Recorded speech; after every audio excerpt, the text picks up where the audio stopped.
Come on into another episode of Game Runs Deep and Talking Champions. I'm Sudu. That's Ben Garrett, and we've got a hell of a lot to get to today, Benny. We got some CFP stuff to talk about, and we definitely got to talk about the transfer portal, which is, I can already tell based on the comments that are coming in off the YouTube stream, that's everything everyone wants to talk about. So, first of all, what's up, dude? What's changed since I talked to you yesterday? Well, for the first time in a while, and I want to apologize for my fellow choir members at Hillcrest Baptist Church, I completely overslept, like completely.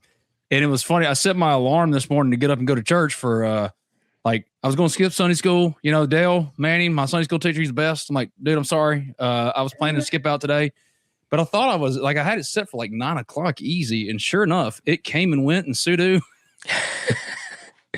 Hey, you've been burning that midnight oil, man. You've been out trying to get all this information on all these transfers. I mean, you know, I'm sure they understand. A lot's going on. I mean, like you've got, hey, Mary, howdy toddy.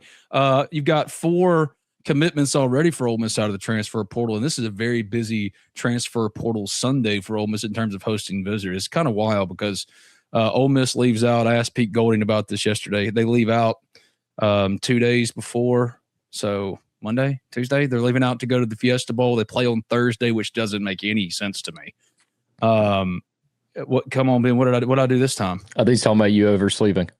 I know. Destin goes to church with me. Yes, it's my fault, dude.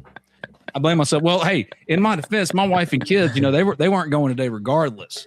But I was like, you know, I'm gonna be a good, godly example, you know, earthly father example for my kids. I'm gonna go, and sure enough, dude, I slept amazingly and woke up right at like 10:36 and I went, oh, what an amazing sleep. Oh my God, you know, like, come on, dude. But God is good, and we're still here, man. I watched my church on TV. Watch my sis Mary Beth. She's not my real sister, but like she's my figurative sister. Sing a solo. So I'll be back next week. But right now it's a busy time. You're right. I was burning the midnight oil last night because there's a lot of cool stuff, dude. A lot. We got a listener from Trinidad, Slovakia, bro. How crazy is that? What? Where do you see that? I posted it up. It's a pinned question or comment. Hey, I want to give you a little love here. Look at Eli Perkins. Shout out to Sudu. Oh, Eli, my guy. He was on the pod a couple of months. He liked Miami for a national champion, and you guys thought he was crazy, including Jared Ivey, who hit me up on the Instagram, former Ole Miss defensive lineman playing for the Seahawks now. He's awesome. I love Jared. And he hit me up on Instagram, was like, dude, I'm sorry that you have to deal with this stupidity all the time. Yeah. To which Sudu, you know, when Miami upset Ohio State, what's the first thing you texted me? I said, get Jared on the phone. Get Jared on the phone. Where's Jared at? You know, like, I don't hear the talk. What are we going to do about quarterback? Him and Austin's asked. I talked to an SEC assistant yesterday, specifically, who's deeply connected with him, talking about Deuce Knight. And far as he put it this way, as far as I know, he's coming to y'all, meaning Ole Miss. So I don't think anything's really changed in that way for him. But certainly, you know, you with Trinidad's waiver, and you just don't know when that's coming. And Austin Simmons, you know, headed to the portal, likely from Missouri. They're going to add multiple transfer quarterbacks. I think that Josh Hoover from TCU is a guy that they really have a ton of interest in. Did you see where Brendan Sorsby is going to get like $4 to $7 million or something crazy from Kentucky? Yeah. Wait, was that Sorsby getting that from Kentucky? Sam Leavitt. Sam Leavitt. Yeah, I saw. But hey, this is the Kentucky. This is what they do, man. And I love Sam Leavitt, and I wish him nothing but the best. But most of the time, it doesn't work out. Yeah. Most of the time, they go to Kentucky and think of all those guys. Graham Mertz. I mean, just think of Will Levis. Yeah. I mean, they hyped up Levis, and we all knew Levis. I mean, the way he played against Ole Miss, that was that 2022. So it just doesn't work out. But more power to Sam Leavitt. I hope it works out for him. And then Brendan Sorsby, like I've been hearing all Texas Tech for Brendan Sorsby, which is Sudu's dude. And yeah, I like it. I like you know. I think he can play. No, I think he's got a real next level talent. I think he can really play. And but everything I was hearing was essentially that they were going to dump a bag was Texas Tech and not let him leave Lubbock. Yeah. Now LSU on a visit. Ole Miss has got an LSU wide receiver in town, Kyle Parker, who they really, really like. Again, 4 commitments already. We'll get right to them, but it's crazy. They play in the Fiesta Bowl on Thursday, and all the while, what are they doing? This is the dumbest. the dumbest like run business in the entire country, dude. Why couldn't this have waited for 2 weeks? I know. What's the harm of that? Like, why couldn't it be just February's portal month? This is bizarre, but I think it's certainly a feather in the cap of Pete Golding that they're already off to such a hot start. And it kind of validates everything he's been saying about their strategy, and also Keith Carter going, dude, we've got to keep the organization intact, right? We got to keep this group together because organizationally, top to bottom, Ole Miss is in a really good place. So, yeah, I think you're absolutely right, man, that like it's a bizarre, terrible calendar. But if you're Ole Miss, few are doing it better both on and off the field right now than you. Hey, that's the Pete. It's like the Pete Golding approach. I mean, this man has not made an excuse. This man hasn't. You know, there's been other coaches at the program that love to make excuses. Did you see what my guy Chase Parham put up there on Twitter? No. Okay, bro, hold on. Essentially, you know how every time anybody tried to get Lane to just have even faint praise, right? He always has something to say. Like after the Florida game, we all go like, there's no reason to bring up the Citadel attendance, which was all actually better than what some SEC teams had for SEC games. But it was funny 2 days ago. Chase on Twitter, stadium capacities for the 4 teams left in the college football playoff. Yeah. Ole Miss has the most, 68,251. Yeah. Miami is 64,767. Oregon 60,129. Indiana 56,223. It just blows one heck of a hole in the whole logo got to be there kind of argument. You know what I mean? It's 100%. Hashtag just different. I'm not trying to say, but I'm just saying. You know what I mean? Yeah. I think I saw a Rippy quote tweet that at me. Like I hear they're currently working on getting Ole Miss out of the playoff because their stadium size isn't big enough. That's funny. It's because it's.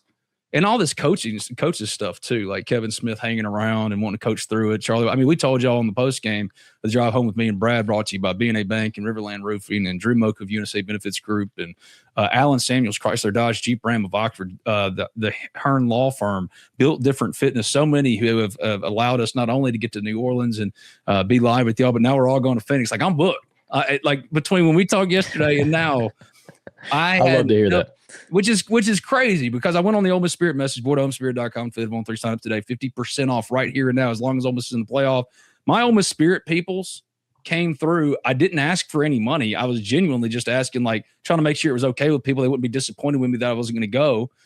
No, On Three isn't paying for our travel, but I wasn't even worried about it. I was just going to hang back and do Control Center. And then Ole Miss fans, one particular Ole Miss fan, grabbed my Venmo, a screenshot of my Venmo, and went in there and they just raised money for me. So I got a direct flight out of Jackson, Mississippi on Wednesday, but we going, baby. We go. Whatever it takes, Benny. Whatever it takes. And they're not wrong. But I want to answer some questions in the chat. And real quick to Paul 94. What are the odds Ole Miss lands Tyree Adams, Carius Kern, and DJ Chester from LSU, all offensive linemen from LSU. Adams is working on setting up a visit. Kern actually had his paperwork held up by LSU and was delayed in getting into the portal. I think he's probably going to Arkansas, but Ole Miss was a finalist for him out of high school, and they've already there's already been overtures made, I guess you could say, between all parties there. So he's one that makes a lot of sense, as does DJ Chester. But I think the one that's really most out in front right now of those three that you mentioned is Tyree Adams. But yeah, man, it's been I'm reading all the comments. It's been an insane couple days. The Sugar Bowl ended, and I went to bed at 5 a.m, and it's been nonstop ever since. Be it the historical nature of the team stuff, or that roster building through the portal. Is he the new portal king, one Pete Golding, or has he simply just assumed the mantle? Hey, it is the best indication of what I think a lot of Ole Miss fans have realized, and what people at the top have been saying for a few years now, which is it's not one man, it's a system that's in place. It's the Grove Collective, it's Keith Carter, it's the people that, like everyone in this chat, who are giving money. Like that's really what it's about. So, like nothing but credit to Pete for holding it together or whatever, but it just shows you, like, it's not just about Pete. It wasn't just about Lane.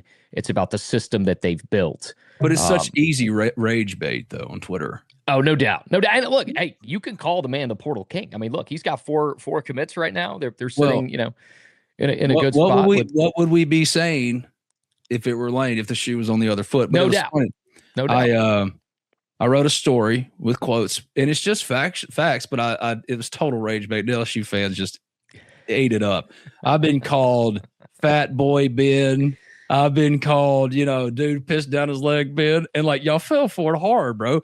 I think Ole Miss was 23-13 without Pete Golding and 32-6 with him. Now Pete Golding has 2 college football playoff wins to Kiffin's 0 and is seamlessly assuming the Portal King crown. What is factually inaccurate about that? I'm trying to. And nothing. No, okay. I couldn't tell you. Well, if you were pushing back of the many comments I got on Twitter, mostly from LSU fans who are really upset right now that Ole Miss is still thriving and surviving without them. My guy Brennan Chapman, who used to work at Ole Miss, and he's awesome, with Pete Golding.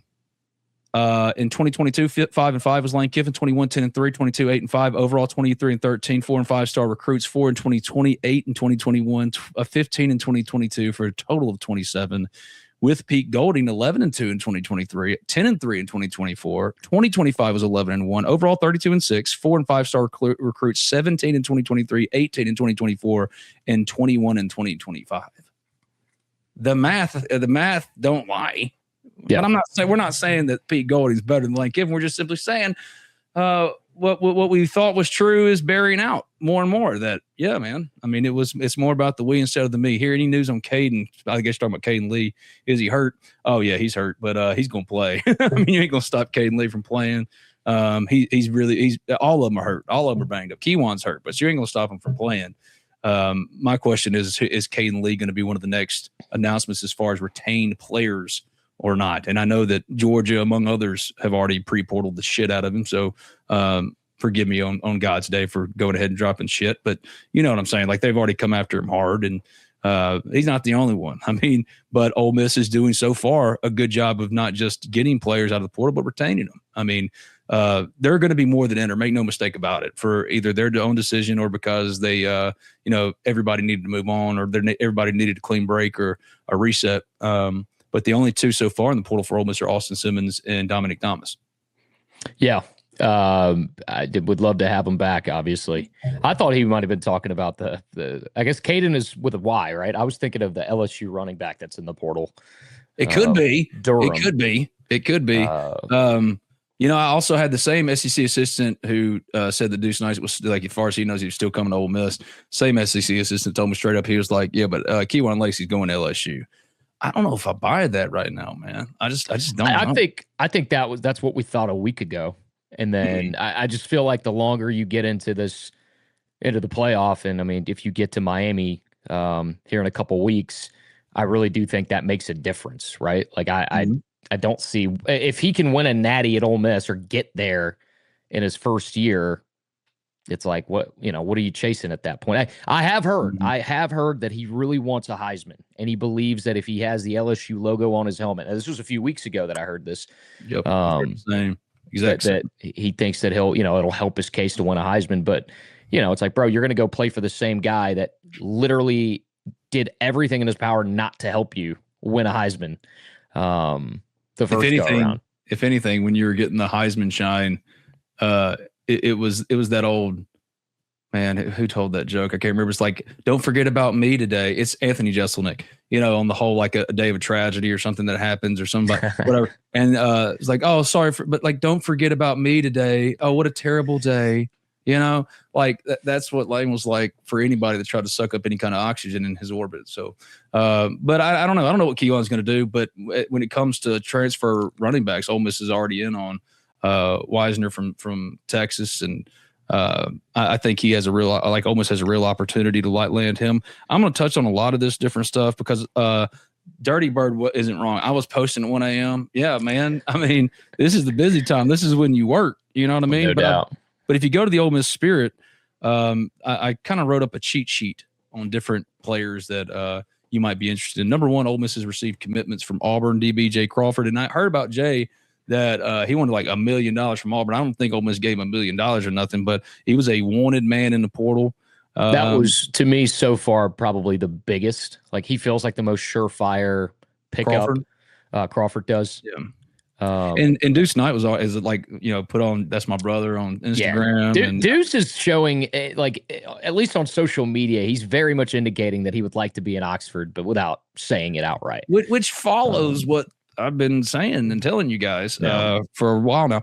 And I still think that he's going to be one of 2 quarterback additions for Ole Miss unless Trinidad gets his waiver. It'd be great if the NCAA would just come out and say, today, one way or the other. You got of course, even in this era where the NCAA can't sanction Ole Miss for paying players anymore, they still find a way to somehow screw Ole Miss. Like the NCAA is I'm convinced that that's what's happened, because this makes absolutely no sense why this is taking so long. No, it's almost like no reason. If we get through the national title, and a part of it, Ben, is I'm telling you, man, it just feels like it's deliberate because it's the portal is happening right now. And if they give him a waiver one way or the other, it helps Ole Miss. Either you go get another quarterback or he comes back and potentially you can bring in other top level guys that go, hey, I want to play with him. And they haven't made a decision. And it's starting to feel very deliberate to me. That it always feels deliberate to me. But it tracks. It tracks because of their history against Ole Miss versus like watching every other program do the exact same thing. And meanwhile, Ole Miss was always the punching bag for them. And now they can't do that necessarily the same way they used to. So the only power they have was giving this kid a waiver. They're using it to basically just hold them hostage. And but if history wasn't the way it was, then maybe I'd say, you know what? Yeah, it's fine. Maybe it's just a coincidence. But no, this feels very deliberate at this point to me. I like that New York Giants hat you got on. I don't think I didn't notice it because my Cowboys who are out of the playoffs are playing your Giants today. We are. Finally got him a touchdown. But as far as it's a great game right now, 10-9. I'm not even paying attention to it. That's how disillusioned I am. But as far as Wisner, he's set to visit Ole Miss and Florida State. Austin Thomas, Dominic Thomas are Ole Miss's only portal entrants. Obviously, Kewan Lacey has dominated most all carries this season. Only surrendered a few to Logan Diggs, and the rest have been buried on the depth chart, including Thomas, Damian Taylor, or relegated to special teams. And Damian Taylor's been great for Ole Miss on special teams, so he deserves a lot of credit for that. We don't talk enough about those guys, but he's supposed to visit Ole Miss, and I think there's a real shot there. Just as LSU fans are talking about a Harlem Berry Kewan Lacey pairing potentially. Ole Miss can think about a Kewan Lacey Trey Wisner pairing, or even other running back possibilities that'll rise up. But the 4 commitments so far, and I expect Jaheim Otis to not be particularly far behind. And here's the thing, man. Can't believe it. I still can't believe it. Why hasn't it popped yet, though? You know what I mean? Is this going to happen again? Don't. We'll get to the coach's stuff in just a second, Nelson. But confirm. Hey, if Nako says it, I believe him. But then I looked at his like percentage, and it was in the 70s, and I was like, Pete, you're not making me feel incredible. This is Jaheim Otis. Well, picking this stuff, I don't envy his job. I'll just put it that way. So far, Ole Miss has 4 commitments. Jay Crawford, Auburn cornerback, who is plug and play. And they've already retained Antonio Kite for next year, which is a big deal. He's been starting pretty much every game when he's not hurt. Keaton Thomas from Baylor, a linebacker. I like him. A monster addition. Dude, 219 tackles in 2 seasons, 14 TFLs, 2 intercepts. Yeah, he's a monster. You know who I'm excited about, though, is that the kid from Nevada, Jonathan Maldonado. He's Nevada edge. 6'6" edge. And I know Prince Will is getting a lot of looks in the portal, even though he's not in the portal. And I know Lane wants to steal him. So if that were to happen, it would be pretty nice to be able to, get this, to have the 6'6" kid. I mean, 38 tackles, 5 sacks. I know it was at Nevada, but he's got the size. So that's exciting. And then the final guy, Sharif Denson, the DB out of Florida, he's an intriguing one, right? Because if you watch him, I watched a little bit of his tape before we got on here. I haven't delved too deep into like all his stuff, but he's like really good at blitzing. He's really good at like flying to the football, tackling, good speed, but he does seem to get beat oftentimes in coverage. And I actually, funny enough, remember him, I think against USF, getting snagged on, and I saw that play earlier. So I'm curious to see how they use him. Maybe more of like a hybrid, like Kapina Gushikin. Yeah. Because Gushikin, he gets beat quite a bit. But he also competes his tail off. He's around the ball. I mean, there's just some trait stuff that like he's not as. I think the world of Kapina Gushikin. Man, he started every game. He's dominated snaps. And yes, Georgia tried to pick on him, but guess what? It didn't work. I mean, it worked a little bit in game, but like, of course, you try to go at it, but He's been such a big part of the way has Kapina-Gushkin that, yeah, I don't want people to start thinking, well, he's the one that all teams are going to pick on. But like, is he's the best coverage defensive back? No. Yeah, and that's what I'm intrigued about. Denson is like, I'm curious to see how Pete uses him, because let's be real. Pete is a DB guy, right? Like that's his position. He coached that position when he was out of college and got into coaching. If he wants Sharif Denson, yeah, that's how I feel about it. I'm like, I watch his tape and I go, I have some questions about you in coverage, but also if Pete sees something in you. But I'm intrigued to see like what kind of role that's going to be. Is it a hybrid role? Because he's a hard hitter, and like, it's awesome to be able to have a corner that can blitz and get there. I mean, that's what Dalen Everett was for Georgia, and Trinidad just made him look silly. But normally he's really good at it. And so it'd be awesome to have something like that in this kid. But Weiss the tackling in the Cowboys and the Giants is not good. Giants have just gone ahead with a touchdown. It was pathetic on 3rd and 16. Jackson just kind of shuffled past it. About 8 missed tackles, and now the Cowboys trail to your terrible New York Giants, who I hate. Hey, we'll be back. We'll be back cooking next year. Weiss is the only one with the team. That others are still in Baton Rouge. Oh, the crazy thing about this is the fact that Weiss took 2 private flights in a 24-hour span. This is nuts. This is insane. Why is this happening? Is he going, like, that there's a report out there today that he's going to join he might, or he's an Giants. Option. Yeah, I saw that. I saw a comment earlier. I listen. Charlie Weiss's stock in my book has gone up tremendously this season. I think this is probably his best season there. And just watching him in the playoffs, you got to say, hey, Lane's not there. Like, he's making these calls and they're working. Part of it also is Trinidad's ability to kind of improvise, right? But I did like how late in the game they went deep a lot more than I think they would have with Lane, because oftentimes Ole Miss fans, this season say, well, maybe Trinidad's just not a consistent deep ball thrower. I think the problem is when he can't set his feet, it's hard for him. Like on his back foot, he's not, like he doesn't have the same arm as some of the more talented guys. But when he can set, dude, he can fling that thing as far as you need it to go. And it's been really cool seeing Charlie open that up late in that, like to call that play to Dijon with that single high look. Yeah. Good call. I thought that was an awesome call. So I don't know if I want Charlie Weiss as the Giants OC, but quarterbacks coach to have, like, for Dart to be with someone familiar with him and someone he's worked with, I would be, thrilled about it. Also, there's these are of course message board rumors on the LSU side, but fans are already saying, oh, Lane is totally anticipated Weiss not being here next year. This was just a move to like piss Ole Miss off. See, because he's always, he's playing chess. Everybody else is playing checkers. Right. Now, don't get it twisted. Ole Miss people, I mean, we feel guilty to it too. We did some of that stuff when it comes to Lane. Well, I'll say this. I don't think that's the case, though, because of Weiss's contract. The highest paid OC, and there's a clause that says every year we're going to look around the rest of the conference and see if someone else makes more money than you. If they do, we're going to automatically give you a raise. That doesn't feel like the type of hire that you make someone put on paper and sign if you think that, they're just on their way out. But no, he didn't want him, though. He didn't want him. Or he knew he's always aware of this stuff. Yeah. I would love for Charlie Weiss to go to the Giants and not LSU. Are you kidding me? That would be great. I would just like for the people that decided that they'd rather be in Baton Rouge, including Lane, if it was about being bigger and better and hashtag just different, why are the only things you're focused on are the coaches at Ole Miss and the players at Ole Miss? That's what I'm trying to figure out. Yeah. So you said Ole Miss this year ain't good enough, and now all you want to do is replace them with your Ole Miss people. Not to mention you're actively sabotaging or trying to sabotage your former team. One of two things is happening, like bringing the coaches back, and this is something that was wide. Like I talked to some of those LSU assistants that are going back. Like it came down. Get your ass back to Baton Rouge, 8 a.m. the next day after the Sugar Bowl. I confirmed that on the field in New Orleans with multiple guys. The national guys, but pick your guys from ESPN, On3, whoever it might be that you respect. I talked to all of them. And all of them, my friends, heard the same thing. They came to me and said, hey, are you hearing this? Yes, I am. And I felt better about it because I was like, dude, I thought it was going to happen a couple weeks ago. Especially after the Tulane win. I'd heard that like nobody was coming back.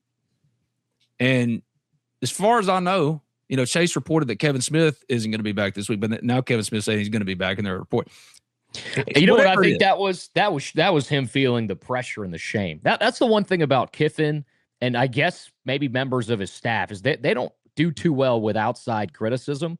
It starts with the head coach, in my opinion. And look, I don't know Kevin Smith really. I don't know much about the guy. I've always appreciated. I don't know. I don't. His same work. Here. But I've been around him for 6 years. Yeah, you know. But this does feel like he saw national media come down and go like, why would you ever play for this guy? Like, why would you ever send your kid to play for him? And then out of nowhere, it's like what is it? Chris Lowe, I think he told like, oh, I never said I was leaving. I'm going to stick around. It's like, nah, Kevin, this feels like you felt a little pressure. And now you're like, no. You didn't like the portrayal. You know what I mean? You didn't like the portrayal or something. Yeah, exactly. But either way, I liked what Pete said about it. We talked to him yesterday. I was riding to Tupelo to meet some. To go. Gracie had a soccer game in Tupelo. We got out of there, but like right after we got done podding, I had to jump on the Pete Golding Zoom call, and so we're riding down the road to the soccer game, and I'm on that call, and ESPN reporter kept asking him 3 different times just to make perfectly clear. And he gave the answer that honestly I was thinking in the moment. It's like, why is this a big question? Why is this? I know it's unprecedented, but like, why is this being blown up into a big deal? Yeah. The whole deal was that Lane wanted to coach his team through the playoffs. Okay. Now you say it was all because Lane allowed them to coach through the playoffs. Now he's trying to pull them back. So I don't understand the logic here, right? If you want them back, take them and move on and stop texting everybody else and forget about your ex. All right. Or at least be consistent. If you tell it was about these guys and finishing what they started, or was it just about continuing to be connected to the team that wouldn't let you continue to try to sabotage because you didn't think they could beat Georgia again? You know what I mean? If you really believe what you're saying, then leave them alone. Yeah. Let them do it because Pete doesn't care. He doesn't care. That's what I was. And he said to Heather from ESPN, he said it to her straight, it's like, y'all can keep blowing it up, but it doesn't matter. These are grown men making decisions. And we have millions of coaches in the building. Yeah. Like it's not like Charlie Weiss is sneaking Kejuan Lacey off into a back closet going, hey, we're going to let you, right? We're going, you remember? Hey, I got it. I mean, conversations have been had, but like, damn, John David Baker's in every single offensive meeting too. Yeah. You know? Their new wide receiver coach, Washington, man, he was on the field. He's putting them through drills and stuff too. George McDonald, I mean, I don't expect George McDonald back. He's on the field for the Sugar Bowl, but dang, man, when he hadn't been here, when he's been in Baton Rouge, because Lane has them back to do what they got to do for LSU, because they're their coaches now. Yeah. Patrick Carter has been putting them through instruction. That's what Pete Golding is like. We have millions of guys. All of these guys have coached or been a head coach somewhere in some capacity, something like just because of their tight ends, because they're probably the best head coach ever for a while somewhere. You know what I mean? Or they've got that. They can put them through an hour and a half of practice a day. They've been doing it for a year anyway. So why is this even a big deal? Other than if it's really, if it's trying to just cut ties complete with all that, do it. If Charlie really said, no, I'm finishing, good for him. Good for him. Because he didn't want to get on that plane, not because he wasn't going to follow the lane, but because he didn't like it. If he's really taking a stand for himself, good for him. Kevin Smith, good for him. I think it's more about optics, like you said. I agree with you. But this whole thing, I'm moving on past it. Congratulations to Mary that her boss has already given her Friday off after the Fiesta Bowl. Hell yeah, Mary. Pete and Chaz Coleman started following each other on Instagram. Josh Hoover and Eli Holstein are targets as well. Chaz Coleman, everybody wants Chaz Coleman. That guy's cool to get Chaz Coleman, man. Yeah, it is nice. Just going to cost. What I also love is Alabama and Derek Nix and Alabama are going to be going for him now, and they got money too, and they're real desperate, especially when they got embarrassed by Indiana. You know what I mean? If you think anybody about to try to make some transfer splashes, it's going to be the big red machine. No, I will say that it's really interesting to me how. I think we'd all heard, or probably, I don't know if we'd all heard, but it was kind of a rumor going around that Lane gave more money to the defense. Obviously, the year they got, the one of the best defenses in Ole Miss history. And then last year they kind of pulled back a little bit. And I'd heard that, Pete's not getting as much money. And the minute Lane leaves, dude, it's like 4 straight defensive guys. I mean, I'm looking at these portal targets and it's just defensive guy after defensive guy. And in my head, I'm going, dude, Pete must have just said, we're never going to be this bad again on this side of the ball. Like, I'm going to make damn sure that I got the best talent on this side of the ball. And I have seen some comments on the message board where people go, "Hey, I hope Pete doesn't forget that offense is what built this team or whatever." And it's like, "Hey guys, been 2 days. Hey guys, it's listen, been 2 days. They're going to get. They're also better off on offense. Now, granted, Trinidad and Kiwan and what happens with them, right? But they have positions like you're probably getting Deuce back. We'll see about Caden Lee. Caleb Odom's got to step up. Like you're gonna need to get some of these guys to step up, but there is talent there. Luke Haas. What's that? Luke Haas. Luke Haas. Another guy who I discovered today looks like Phil Collins. Apparently, I didn't even. Have you seen this? I got to put this picture up, man. I can see it. That Phil Knight. Yes, that Phil Collins. Yep, that's one. Same one in the same. I can kind of see that a little. Like I guess because he had a receding hairline. Hold on, let me see if I can find this picture. I love the guys who just don't run from it; they embrace it. That's what I'm saying, man. I couldn't do it. I would go fully shave it off bald like my guy Neil. You know what I mean? Like I would look terrible. I already look terrible with some good hair. With bald, you got. But like Javon Campbell sounds like the Ole Miss Spirit posters you're talking about. What about any offensive transfer additions? There's a lot of them potentially. Kyle Parker is visiting today. He's an LSU wide receiver. Someone asked in the chat, by the way. So apparently it was Javon. So apparently Stribling still has eligibility. I didn't think he did. I obviously could be mistaken. This is all a lot to keep up with all the time.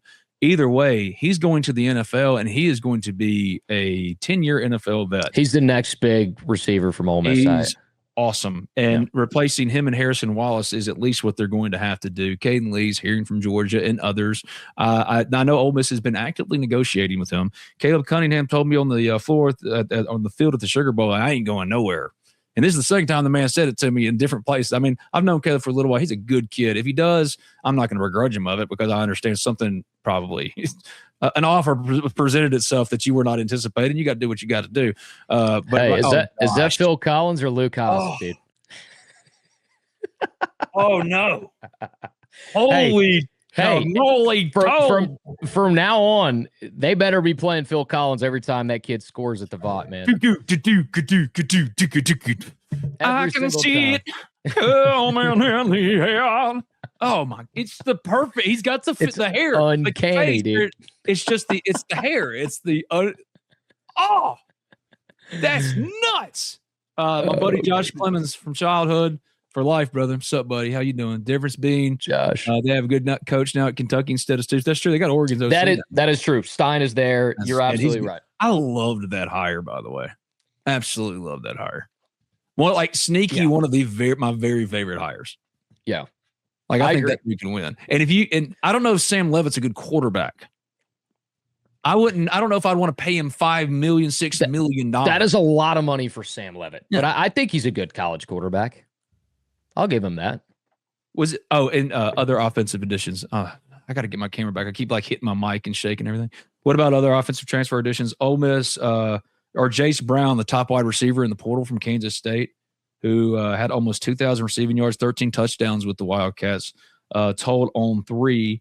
He's hearing from LSU, Ole Miss, Georgia, Auburn, Kentucky, and Louisville the most right now. So there's 2 wide receivers. Running backs, we've already talked about Wisner from Texas. They offered the South Al kid, right? The Jeremy Scott. They offered a kid from South Alabama. He's originally from Callaway. Did they? Oh, okay. Yeah, Jeremy Scott's originally from Callaway. Yeah. Yeah, that would make a lot of sense. Or Malachi Breland from Memphis, an offensive lineman, and they need offensive linemen. They are approaching all of these targets. Like they're considering, but like it's been 2 days. Yeah. Like it's been 2 days. I expect some commitments to come forward because in town today, all of this is at the Ole Miss Spirit. As someone said earlier in the chat, Ben was up way too late posting about this stuff. That's what it's going to be until it's over. And, while also going to enjoying the greatest Ole Miss or covering and bringing y'all the greatest Ole Miss football season of all time. Yeah. So no, I hope like Ole Miss basketball keeps losing. They're 8-6 now. They're not getting better. This is something weird. Terrible on offense. Somebody was in the YouTube comment center and they're like, I know that y'all got to talk about football all the time, but like, can y'all just touch on basketball? Here's the short answer, man. This is the other side of when the NIL era or the NIL approach to building out rosters completely when it goes bad. this is when it goes bad. AJ Storr has been on 8 teams in 8 years. Okay. He has not been what Ole Miss needed him to be. Elias Carmerdine is a 22-year-old Frenchman who's playing United States basketball for the first time ever in the greatest conference in college basketball. And it's a different style, and he's been really good, but way more up and down than they need him to be. They thought he was more NBA ready. He's just not as NBA ready as they hoped. Yeah. Malik Dia, the same things that frustrated Chris Beard about Malik Dia last year frustrated him this year. But I think Malik's really grown a lot, and he's going to be an NBA player. And I think the world of Malik Dia, but the consistency questions are legitimate. Yeah. Right? No doubt. So that's a long way of saying at this point, I trust Chris Beard regardless, because that man is one of the very best in the business, regardless of how this season plays out. But for me, the main takeaway is it doesn't seem like it's getting any better anytime soon. But I also think you can't it's the wrong side of the NIL era. Or it is, but also like here's where you hold the Beard upside down, if you will, There is a little bit to hold Beard responsible, because the offense, the stuff I've seen this year, like the offensive ball move, like it's so uninspiring. And I'm just like, brother, what are we doing? Like it makes absolutely no sense. It's very frustrating. I'm in no shape. I mean, Chris Beard, I love the guy. I'm glad, he's there. He's very accomplished, obviously, but that is a fair thing to bring up this year, is like the ball movement is pretty bad. Sudu is tie-dye. Oh, God, yeah. I'm never going to beat those allegations. He's not ever beating the allegations, ever, ever. Just like I'm never beating the allegations that, that you're 19? Yeah, essentially. It's like you got perpetual, pothead face. Well, I've got perpetual, prepubescent fat kid. Like I look like the great Hambino from The Sandlot. You know what I mean? I'm always going to be the guy that goes, you're killing me, Smalls. That's me, right? Listen, I'm working on it. All right. So, obviously we're getting a little bit of holiday weight over here. You haven't slept much. Me too, man. New us in 2026, though. Yeah. Just give me like a month. All right. I'll be back. My eyes are going to be wide open. I'm going to be well rested. This is my age 40 year. How, like, if I, like, you got to write me out a plan, man. Show me what to do. Me write you a plan. Yeah, bro. I don't know what I'm doing. Age 40. Look at this. Look at this. Hit up the Brodies at, what is it? Born Again Fitness. What is it? What is it called? Born Again Fitness on the Lord's Day. I did miss church this morning. Yeah, you might need to go to Born Again. What is it? What is it called? Well, God, now you blanked me. Built Different Fitness. Oh, that was funny. Built different. Yeah, because I'm not gonna. The Born Again Fitness is wild, and it threw me off. Oh, that threw me off. That sounds like something you'd see on Righteous Gemstones. Yeah, dude. Kelvin, brother Kelvin. Oh my God. I have intentionally put off watching the rest of the final season just because I don't want it to end. So I'm going to keep not. Oh, dude, it's so great. I've now seen that show all the way through. I love that thing. I love it's hysterical to me, and I don't ever want it to end. Yeah, he's the lead. Yes, basketball team is bad, but also, hey, Pinkins' kid though, Patton Pinkins yesterday, that was impressive for dude. Patton Pinkins is going to be something. 25 He's points. Going to be so. He's been probably one of the. It's not probably. He's one of the very few like truly encouraging positive things so far for Ole Miss basketball this season. He is a superstar. He's going to be an NBA player. He's got to fill out some things like his body. He's not there yet as far as an NBA body, but once he gets the body part added to, he's already got all the traits. I mean, he's a pro player. And I don't just say that because Al, Ole Miss assistant's his dad. No, this kid was a top 30 recruit. Well, the thing is he was ranked lower than Tylis Jordan and Nico Bundalo. Both of those guys were ranked in the top 100 higher than even Patton. But like Patton is the one that's been playing and balling out. And for a team that desperately needs a lead guard, let it be Patton. Give that man. Let him cook. They're missing Padula. He's not a true point guard. He's not a true point guard. He's learning how to play it a little bit more. Like he can handle the ball, but like there's some real like upside there. Unlike with other players who just let you down. Like Travis Perry costs a lot of money in the portal, and he's a good kid, and lunch pail, first in, last out. Real gym rat, they say. Yeah, a familiar name in the portal. Tight end Brady Priestcorn, that's Caden's little brother, would almost go after him. He's a logical fit. Almost needs a tight end, but like Luke Haas, tight end's more backburnery They need wide receivers. So that explains why they're already after Kyle Parker from LSU, who's in town, or they're after Jace Brown, the Kansas State wide receiver. They need that more than they do tight ends right now. But yes, he is a logical fit, and he would be a great addition to the room because there's not a ton of tight ends out there that make a lot of sense. Like Walker Lyons is a tight end Ole Miss wanted out of high school, and he signed with USC. He's in a portal. Would you rather have Brady Priestcorn or Walker Lyons? You see what I'm saying? But like Javante Connor transferred from Ole Miss to East Carolina, broke out under John David Baker, who's now back as the offensive coordinator. So does Javante Connor follow him back here, transfer back to Ole Miss? That would be a great piece. But, man, he might want to be featured more than he thinks he would because of that breakout than he would if there's Caleb Odom and Luke Haas in the room too. He doesn't want to split. He wants to – he might want to go another place. But, like, I put Brady Priestcourt amongst those. Now, at least that one makes more sense because I went through the rest of them and asked sources about the rest of them and just not a lot of bites on anything. Yeah, so Brady Priestcorn makes a lot of sense, but like that's what they need: wide receivers, offensive line. I was going to say because I have some guys obviously of interest written down. I'm just going to go through this list, and you tell me how likely Ole Miss is to land them based on what you know. Maybe you don't know about every single guy. Let's start with Jalen Mbakwe, receiver from Bama, former 5-star kid. Wait, what do you want me to pick? Because I'm trying to not talk too long. Based on what you've heard. How likely you think Ole Miss gets him? No, don't do that because that's hard. How about we got to assign some tiers. Ole Miss target or not? Let's just do it that way. Yeah, Ole Miss target or not. Like how good you feel about it. All right, so Jalen Mbakwe, the 5-star from Bama. Ole Miss target. Not front burning right now. Okay. Quintravion Wisner, how you feeling about him? Trey Wisner, supposed to be visiting Ole Miss, so Ole Miss target. Warmish. Okay. Putting on like medium low. Okay. Let's go. Boy's going to use the oven analogy. Let's go defense. Kayan Lee, the DB from Auburn. Kion Lee. Sorry. Visiting. So Ole Miss target, medium low. Okay. Jeremy Scott, receiver from South Alva, Callaway kid we talked about. There's high and then simmer. So let's call this one simmering. Simmering is like it's kind of done. So Ole Miss target, yes, but simmering in a way that like the hay's kind of in the barn, with getting the food cooked up. He's from Callaway. That makes way too much. And he wanted to come to Ole Miss out of high school anyway. Yeah. Javon Boggs, the receiver from Florida State. Honestly, I hadn't heard that one. Not at the top of the list. Not to say that he's not though, because there's like I had not heard of the Nevada edge until he committed. Yeah. So like, that came out of nowhere, dude. I didn't see that. Like I had a lot. I've given y'all as much as I know, but like there's still stuff. This is all I do, and there's still going to be.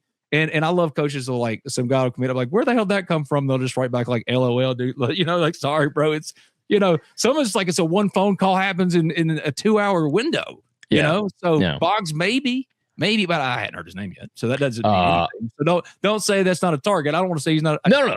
I'll pass on the ones that I just don't know anything about really. I think he's visiting. Like I'm pretty sure I got that off of a list of potential visitors. But awesome. All right. Well, if you found it, great. Horace Lockett, D lineman from UCF. Medium low. Okay. Caden Durham. LSU running back. Medium low. Okay. Carius Kern. I think you've already kind of answered that one, but low. Okay. Like that one. I don't know. Carius Kern. LSU held his papers, dude. Oh, talked about this a bit. That's crazy. Which is not. Hey, by the way, this is Game Runs Deep. I'm Ben. He's Sudu. Thanks to B&A Bank, Riverland Roofing, Drew Moak of USA Benefits Group, quoteswithdrew.com. Go to the Ole Miss Spirit, OleMissSpirit.com to flip on 3. We do this all day, every day, not just for an hour every day on the podcast. All right. So I think he's going to go to Arkansas. That's the only reason to say that. Okay. Yeah. DeAndre Moore from Texas, the receiver. Why don't you say Kyle Parker instead? That one I'd say Kyle Parker. I'm getting to Kyle Parker. Medium high. You know what I mean? He's on a visit right here and now. Okay. I'd say low. Okay. This is a clunky analogy that I'm not doing well with at all. No, you're handling it very well. Whatever. There's so many names, and I know undoubtedly there's going to be different names that are going to be in the comments. So I just wanted to go ahead and hit them all at once. That way we can continue. We can move on with it. yeah, we can just move on, and we don't have to keep going back to different names. So we can finally hit the rest of the college football. We got to do that before we get it. Okay. Smith Snowden, safety from Utah. That's a name I just saw come up recently, today. We'll say lowish, medium lowish, like that. Okay. I mean, it's out there, so. Jordan Castile, the safety from hot. Yeah. Okay. Michael, is it Bureau, the defensive lineman from Florida? Hot. Okay. But here's the thing, that it's not as simple as did you love your trip and everybody's all money. Even there's some real playing time fit and all that kind of stuff, and other guys that have been added too. And suddenly now, yesterday this is what my role would have looked like. Does it change today? So some of these guys that might be hot will fall off. There were some guys last year I was shocked almost to not get in the portal. Right. I literally had the people who get these players to Ole Miss say, "Oh, he'll be here tomorrow," and then he goes, "Well, we couldn't because this happened," or this is why it fell apart in 12 hours. Things change in a matter of hours. But I would say Edwin Joseph, the safety from Florida State. Oh yeah, he's visiting. He's visiting today, and they need safeties. How do you feel about it though? Good. I mean, as good as you can feel about the damn transfer portal. Are you asking? Okay, let's see. So far, Ole Miss has committed who? I don't know. You got Jay Crawford, Keaton Thomas, Jonathan Maldonado, Sharif Denson, all defensive guys. 2 DBs, edge rusher, and a linebacker. My question wouldn't be, is Ole Miss hot after feeling good about Edwin Joseph from Florida State and Khalil Barnes from Clemson, another safety who are both visiting? Dude, I love Khalil Barnes so much. I think, yes, Ole Miss might have its pick, or would it really take both of them? You see what I'm saying? Does the money make sense to overindulge, or maybe they feel like they have to overindulge on the back end? You're in it with Georgia, and Georgia has not paid that much in the portal. They will for a couple guys, so it depends on how they value Khalil Barnes. But anytime I see Ole Miss is in it with Georgia for a portal kid, a high school kid's different. A portal kid, it doesn't make me as nervous as it would if it was a high school kid, because they don't do NIL the way they do it in Oxford and Athens. Kirby just doesn't believe in that. But they will pay a Zachariah Branch a lot of money, you know what I mean? Or a Noah Which Thomas. Was a good investment. Hell of an investment. That kid is awesome. He's Malik Neighbors-y for me. I hope the Giants can somehow end up with the kid, man. I think it'd be what's insane. the score of that Cowboys-Giants game? I'm watching let's take a gander. I had the what's it called? One of those stream sites up and it stopped working. Chase said that Smith is leaving. Lowe said 16-10 still. And Lowe said he's staying. Is it still a toss-up? I think he's going to try to coach Ole Miss. It's always a toss-up. All of this stuff is a toss-up all the time. All those coaches were like, he's told him we've got to be back at 8 a.m. And only one of them at the time told him, I'll do what the hell I want to do. So I think the plan today is right now as we're recording this and I'm watching Red Zone, watching the Jags beat the crap out of the Titans. I think Kevin Smith's coaching this week in the Fiesta Bowl. But this portal stuff is nuts, though.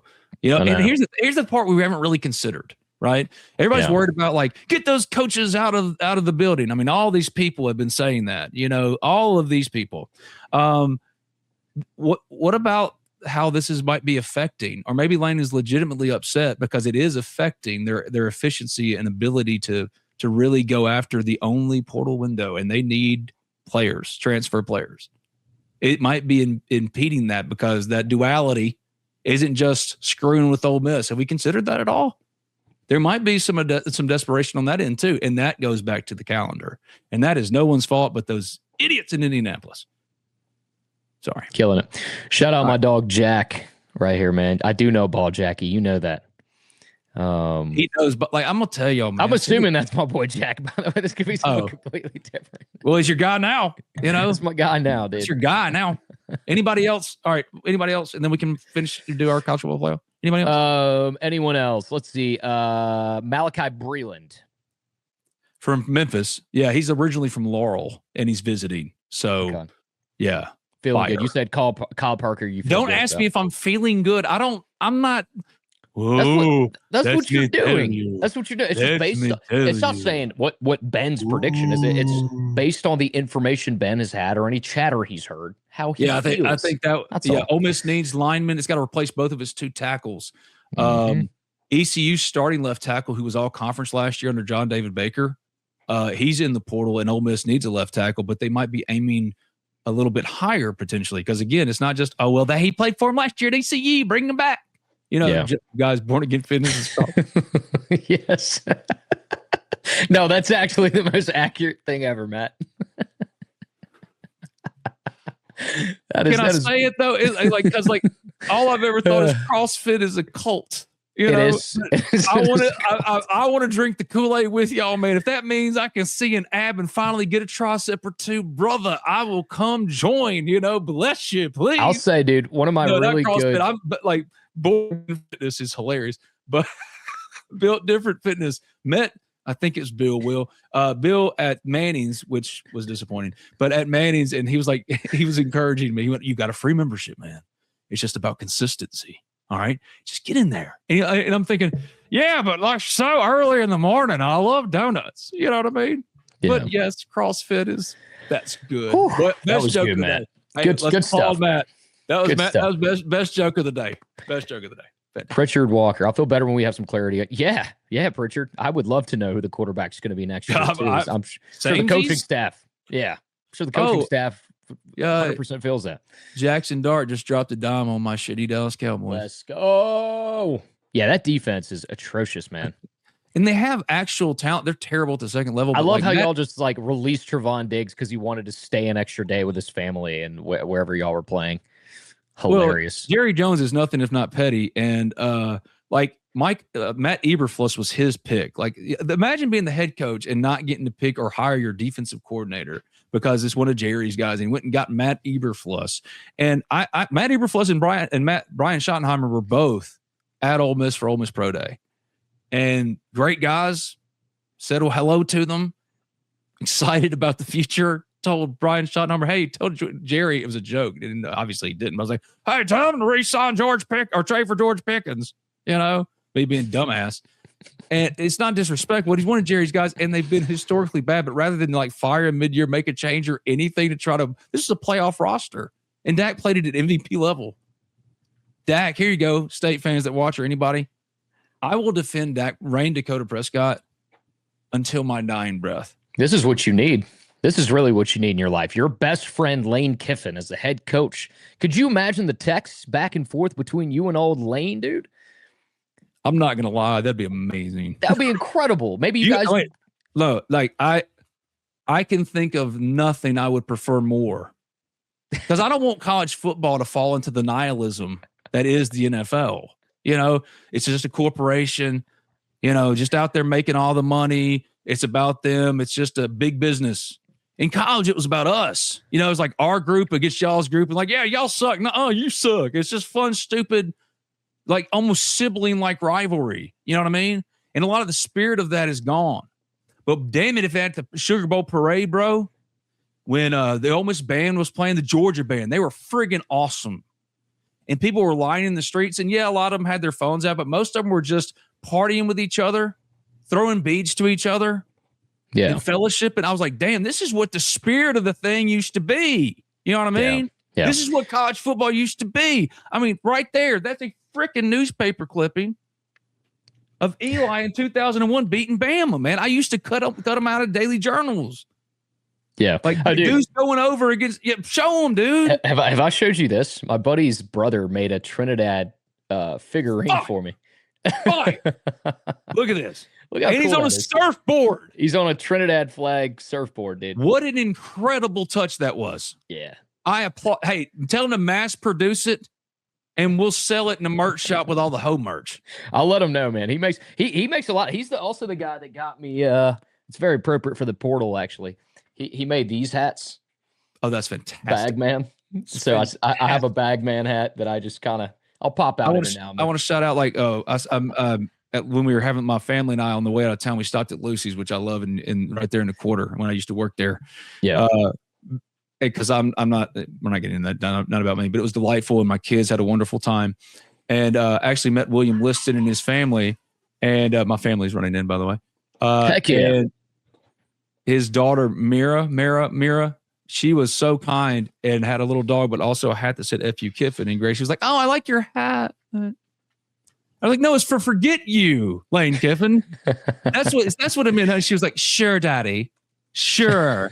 I know what it says. She's 13, dude. Like she's older than me. Oh, thank you, Mary. The Ole Miss Spirit, OleMissSpirit.com. Food of on 3. That's where we are all day, every day. All right. Let's get into the college football stuff. Let's do it. Before we get there, this guy's just dropping. I don't know what to talk about taking a K-pen and missed the first half of the show. Appreciate you, man. Despite whatever you're facing over there, hopefully it's a prescription Klonopin for your sake. Hey, and then he comes back. Take a moment of silence for my guy, though. He comes up. I may hop on some Anavar and Deca with the TRT, brother. That's a lot. That's a lot. Good luck. Man, I just got a secondary. Like I just went to the moon with you, secondary style. You know what I mean? Like, whew. Hey, maybe you send us progress pics, and maybe that's what Ben will get on. Ben will start jacking himself up with TRT and Anavar and Deca. Well, that's what a lot of people keep saying. I saw calling fat boy being a lot of them like, bro, you need some testosterone. I'm like, I don't disagree. Honestly, dude, once you hit 40, I mean, you're not gonna have kids again, right? Like, are you planning on having any more kids? Man, if God blesses me, I'll take as many babies he wants to give me. I was going to say, because if you don't, then TRT once you're 40 really doesn't. We were like one of the very few things you're put yeah. on this earth to do, young Sudu. Is make babies. This is true. No, not to make babies, to be fathers, man. And I like, well, no, sex is just the best, brother. But like, now we're getting to a debate. Where are we going, man? This is the Lord's day. I don't know. Following you, Wade. Hey, this is what we do it for. Oh, Ben, your energy. Oh, see, that's why I can be ugly. All I got to do is get on here and be like, stop it. I'm going to stick with him because we want to talk about CFP stuff, right? If Carson Beck doesn't pick, then I'm feeling great about our chances. Very serious now. 100%. This is what I said. If you guys listened yesterday, like based on what I've seen from Miami this year, they're not a team that's built to like last a shootout if Ole Miss can score. And it really is about Mesidor and Ruben Bain on the edges for them. If you can just somehow keep Trinidad away from those guys, I feel pretty good. Like their DBs there's some hard ass hitters on that defense though. But I really, really, really think like if you can get past those initial pass rushers, it gives you an opportunity to really do some things, and they'll have to get creative. And I think like attacking their linebackers with some shallow routes and different things like that will be good. But yeah, no, people are automatically counting Ole Miss out, despite watching what Trinidad did to Georgia. And granted, Miami is a better defense than Georgia's. But I said it when they beat Georgia, before they beat Georgia. I said, if they can get past this team, I will take them over anyone. And there's some tough defenses left. I mean, between Miami, Oregon, the way they manhandled Texas Tech, who was an explosive offense, and then Indiana, which we know just plays sound and physical. They embody Kurt Cignetti's, attitude and demeanor.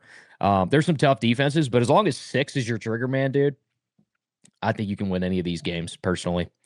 You've been calling that all year, even when I tried to be not a hater, but someone's like, I just don't know. Because I'm looking at very much from a trait standpoint. And even when I say, but look at that deep ball inaccuracy on that, like blah, Sudu would say, hey, don't talk. What would you say to me? That's my quarterback, bro. Don't talk about my quarterback. Don't talk about my quarterback. Like straight up, like he say with his chest too. So he's serious. He's a gamer. He's a hooper. He has that Chad. I always go back to Chad Kelly because he's my favorite. Gunnar Stockton, modern day QB too. Gunnar Stockton, man, I have so much respect for him after the Sugar Bowl. That was friggin' awesome. That dude's a warrior, man. And dude, he was definitely concussed. Did you see that one play where Nate Fraser had to tell him like, dude, you're lined up like behind the guard, like that's not the center, and had to like. That's what that was. Yeah. I got sent that. I don't think I really knew what I was supposed to be looking for, honestly. I guess because he lined up under the guard. I think it was a left guard, and his running back was like, Gunnar, that's not the center, and had him like readjust. And he played his ass off. That's scary. That's what he does. That's what he does. But the spirit of the thing that I was ranting on a minute ago, Yeah. And how we kind of look like Lane Kiffin as the head coach of the Dallas Cowboys would be perfect. And also, I didn't realize Joe Milton was now in at quarterback. Oh gosh. Anyway, Lane Kiffin as the Cowboys head coach would be amazing in every way for what I need the NFL to continue to be. Like, I don't ever want the Cowboys to win another title in my lifetime because I need the carrot of what I used to chase, when it didn't seem real that Ole Miss could get it to even remotely close to a national championship. It was about getting to consistent bowl games, playing in meaningless exhibition games like the Duke's Mayo Bowl. Yeah. You see what I'm saying? Yeah. Like the Pop-Tart Bowl is awesome, but like still it's meaningless. I appreciate them leading to the absurdity of it. You know, it keeps some of the energy of what bowl season was supposed to be, used to feel like. What it needs to be is it needs to be an event unto itself. Yeah. And like Lane for there, that would be perfect. And because I think it would be fun to go see him and talk to him, because I don't have a problem with the guy at all. I really don't. Yeah. I actually know him better now than I ever have, and it's been kind of cool. Tell you guys are best friends, dude. You're best friends. But then college football, I prefer my college football as long as we can and best we can. We must prioritize, even more so than money, preserving the spirit of the thing, man. The spirit of it. That's because, like, damn, dude, because if we lose that, man, and it just becomes business, the bitterness of that, I'm just not ready for. And that's why I know the portal's open. We've been talking portal for an hour, but like, dude, Ole Miss is 2 wins away from a title. 2 wins against, like, it's a 2-game season of eternity for Ole Miss. Like, against teams, maybe if they'd have gotten Miami in the Cap One Bowl, you'd have thought they really accomplished something years ago, back when I was coming up, when you were coming up after me. Yeah. Right? Maybe then. And if they win, they'll get one of Oregon or Indiana. Oregon would feel like you'd made it, like, especially in the 2010s when they started to come on, but historically, they haven't won a championship. Mm-hmm. Indiana, historically, a absolutely nothing football school. They were the Gene Hackman movie school for a lot of people that, like, young cats coming up. Like, they don't remember your basketball history. Chris Beard, I mean, he still talks a lot about Bob Knight, but I mean, look, he's an older man now. Yeah. I remember Bob Knight. I bet you, like, people younger than us that are really getting into this, that are becoming the new generation, don't remember Bob Knight tossing a chair across the court. They've never heard of it. Yeah. Yeah, no doubt. But the thing with Indiana too, though, is I discovered this year because I was mind blown. Like, how did they do this? Turns out they've always had money there. I don't know from what, but they obviously, it's a basketball school. It all went to basketball. It's Miami, but it's Miami, bro. What do you mean? Miami is like Vegas. Is like, that's where the money goes. That's where debauchery goes. Like, debauchery will always have money. You're talking about Indiana or Miami right now? Miami. Oh, I'm sorry. I was talking about Indiana. Oh, I'm sorry. Like, how? Yeah. I was like, how does Indiana have? Like, where's that money coming? Sorry, from? I wasn't listening to because, like, how do you pronounce the quarterback for the Saints' last name? Shuck. Okay. Yeah. He's kind of good, dude. Tonight, he's good. Wait, what was that? It's a song. It's a Gunna song, but they changed it to Shuck. See, I'm old. I'm old. I've never heard a Gunna song. He brought it up. But I can quote a Ludacris lyric in Project Pat. Oh, speaking of which, Christmas Elf said he's making an AI video of the Use a Ho Ludacris song with, I guess it's a Lane situation, out on the eve before the game. Can't wait. Well, I will say it like that was Ludacris's debut album, and it still is an all-time iconic debut album. Like, it's banger after banger after banger. Word of Mouth is my personal favorite from Ludacris, but yeah, Use a Ho, like that song, which brought him like commercial fame. Really, it's not only catchy but better than most anything like else you'll listen to. Like, I no disrespect to Gunna, but like, you'd be hard pressed to find something more culturally hilarious and also kind of dope as hell with one of the best beats and hooks you'll ever hear than Use a Ho by Ludacris. Ludacris is one of the most underrated rappers. Well, hold on now. Like, we ain't gonna argue with Snoop Dogg because Snoop Dogg was right. He's like, because Ludacris does rap like he's like raps Dr. Seuss. You know what I mean? Like, there's a hoe over here. There's a hoe over there. No, he's a little more advanced because you have. I mean, to me, like 21 Savage is more of a Dr. Seuss, Cat in a Hat type deal. You're right, though. I love me some Savage. But no, Ludacris, 100%. Out of all the Atlanta guys that get all the love and shine, like, people forget about how big Luda was at one point. Like, he was massive. He was ATL, man. He was Atlanta. Yeah. He's a big freaking deal. Outkast is forever Atlanta. No doubt. You know, but like, you see that? Ludacris. See that back there? Look at it. I really didn't. I think it's your head's always blocked. My head's always there, but yeah, I've always had that Outkast vinyl sitting back there. Hold on a second. Let's knock out some things. Ben, let me know if you need any more predictions. John, I'll take them all here. Give me right here now in the chat your prediction for the Fiesta Bowl score. I want to go ahead and do that. I want to figure out where are we going with this. Michael Irvin, the great 8-8, number 8-8. How many really revere Michael Irvin like I do? The Cowboys are my favorite team, mostly because of Michael Irvin, Troy Aikman, and Emmitt Smith. Yeah. I bet in fourth grade, God's honest truth, in fourth grade, I bet the guidance counselor at New Albany Elementary School that the Cowboys would beat the Steelers and Neil O'Donnell and the Steelers in the Super Bowl. He said, "All right, I want a big Spud Max for McAllister's. That's my dad owned." I said, "For a free one." I said, "I got you." He said, "What do you want?" $20.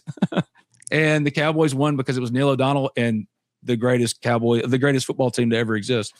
And he paid me $20 and he wasn't back the next year. Do you think that had anything to do with it? Maybe gambling with a fourth grader?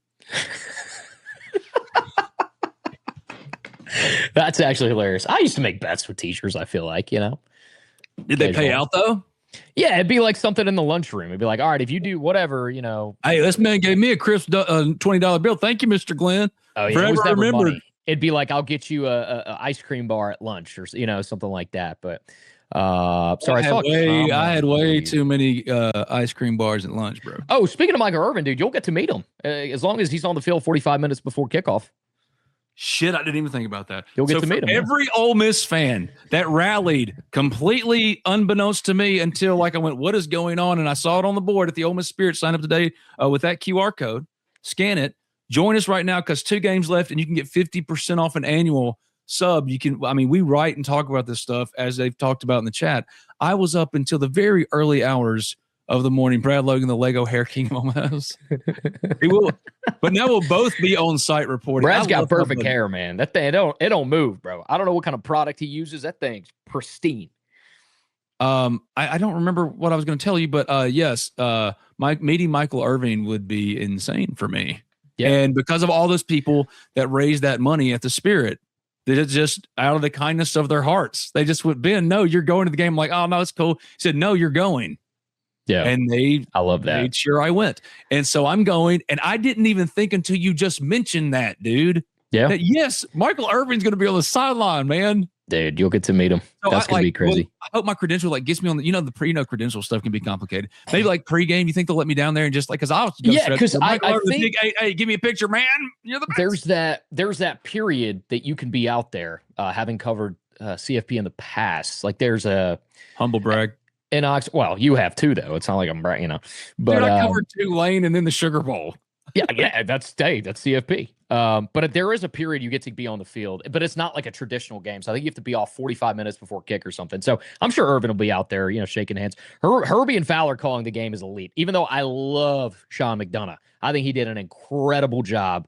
As somebody who wants to do play-by-play at some point in my career, dude, that's like one of those guys I admire, including Fowler. So very excited that is the case. Oh, Chuck, by the way, here's another reason to be on the Ole Miss Spirit. While we've been recording, Chuck Ronzaville just posted. Now, this is coming to you for free, so don't kill me, Ben. But this is more the reason for them to subscribe right now, 50% off. Mm-hmm. See? Now, tell them about the QR code. Now, if you hit that QR code, you can take advantage of this deal right now. You sign up today, 50% off the Ole Miss Spirit. It's transfer portal season. It's national title season. That's where you want to be, okay? And I'll give you a great example. I'll give you a little sample, okay? Charlie Weiss and Kevin Smith are in the Manning Center, according to Chuck Ronzaville, right now. So it does appear that the shaming of Kevin Smith worked, and he was like, you know what? Damn it. I'll come back. You called that one quite literally about an hour ago. I think he got shamed into just coming back. Because, dude, it wasn't just like people on Twitter. It was national media being like, I don't know why you'd ever play for this guy. And I think that works. That's incredible. The coaches that were at the Sugar Bowl not coming back to the Fiesta, how will their roles be absorbed? That's a great question, though. Mostly the way he spelled roles, by the way, it just made me think about. Is it for me? It's just it's like a team dinner. It's like, well, who's going to absorb their roles? Well, I was just thinking about hey, fat boy, but that speaks more to me than them. God is good, he is sovereign. I know.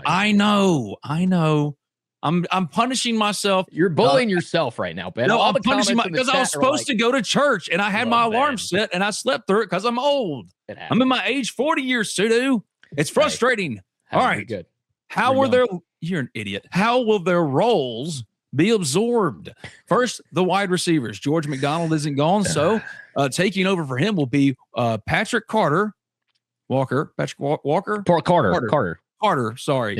Yeah. Carter and the new wide receivers coach, Washington, formerly of Kentucky. All right. For running backs, Kevin Smith is still here, but in that room, like Frank Wilson he came out onto the field for the Sugar Bowl. He was at the Sugar Bowl. He's been with Ole Miss ever since the 27th of December came and ended with LSU losing to Houston, including new LSU, or still retained LSU defense coordinator Blake Baker, giving up a lot of points and a lot of yards to a okay-ish Houston team, right? Yeah. But Frank Wilson has been in there. They're good there. Who else? Tight ends. If Brady's gone, I think he is. I talked to him on the field. He was awesome. I really like Joe Brady. I hope he does great things. Yeah. I think the tight ends, that's the question mark because they don't have a full-time guy hired yet. I think they're leaving that open intentionally. So that one, I don't know what they're going to necessarily do, but it's tight ends. I would assume Jake Schoonover could coach the tight ends. Frank Wilson has experience coaching tight ends. That's when Pete said they have millions in the building that can instruct. That's what he was talking about, but they don't have a hire there yet. So that's one to keep an eye on. I heard Michael Niswander from West Virginia is a name to possibly keep an eye on. Ben, I'm sure you've seen it, but you photobombed Golding's post-game sugar. I have seen it. And friends, you are all correct. I have to dress better. I haven't seen this. Where is this?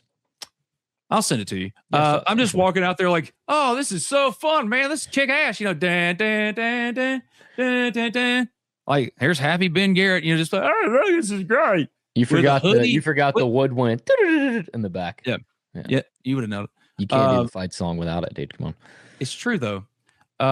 But I had on a North Face hoodie that was gifted to me by my mother-in-law for Christmas, and I liked it, so it was new. It was like a nice hoodie, but blue shorts, and I had closed-toed shoes. I didn't wear flip-flops. That is the biggest evolution. I was wearing my Hokas that my sweet mother-in-law also got me because they all agreed that I need to dress better.